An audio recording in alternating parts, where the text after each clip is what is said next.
लाडकी बहीण योजना अतिशय बारकाईने आम्ही राबवलेली आहे। साधारणपणे 2,40,00,000 पेक्षा अधिक महिलांपर्यंत आज या योजनेचा लाभ पोहोचत आहे आणि ही योजना सुरू झाल्यापासून त्याची चांगल्या पद्धतीने स्क्रुटिनी करणं, 2.5 लाखापेक्षा कमी उत्पन्न असणारे, 1 लाखापेक्षा कमी उत्पन्न असणाऱ्या माता भगिनींचे फॉर्म भरून घेणं, ते ऑनलाईन करणं, आधार सीडिंग करणं, अशा पद्धतीने ते केलं गेलेलं आहे। महाराष्ट्र सरकारची लाडकी बहीण योजना ही प्रसिद्ध झाली। लाडकी बहीण योजनेत महिलांना 1500 रुपये मिळतात।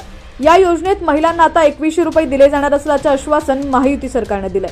लाडकी बहीण योजनेबाबत मोठी अपडेट समोर आली आहे। काय आहे ती अपडेट पाहूया। त्याआधी तुम्ही HPN मराठी न्यूज चॅनल पहिल्यांदाच पाहत असाल आणि अजूनही चॅनलला सबस्क्राइब केलं नसेल तर नक्की सबस्क्राइब करा, जेणेकरून आमचे अपडेट्स लवकरात लवकर तुमच्यापर्यंत पोहोचतील।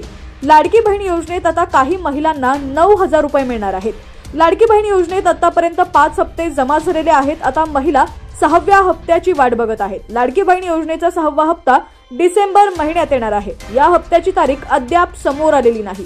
मात्र आता ज्या महिलांना सुरुवातीला फॉर्म भरलेले आहेत आणि त्यांना पैसे आलेले नाहीत, त्यांना एकदम 9,000 रुपये येऊ शकतात।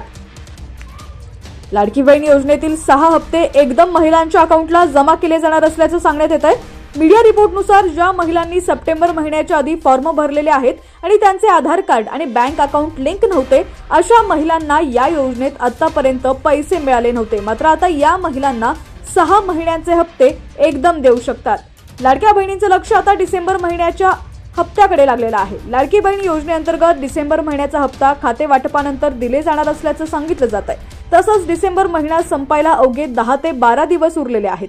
त्यामुळे डिसेंबर आणि जानेवारी महिन्यातला हप्ता एकत्रित दिला जाणार असल्याचं सांगण्यात येत आहे। लाडकी बहीण योजनेत महिलांना 2100 रुपये कधीपासून मिळणार याकडे सर्वांचंच लक्ष लागलंय। याबाबत अदिती तटकर यांनी माहिती दिली आहे। लाडक्या बहिणींनो, मार्च पर्यंत थांबा। अर्थसंकल्पीय अधिवेशनानंतर महिलांना 2100 रुपये दिले जातील असं त्यांनी सांगितलं। मुख्यमंत्री मोदयांनी ज्यावेळेला शपथ घेतली त्या दिवशी सुद्धा पत्रकारांसोबत संवाद साधताना काही वर्तमानपत्र आणि पत्रकारांनी त्या संदर्भातली त्यांना विचारणा करण्यात आली।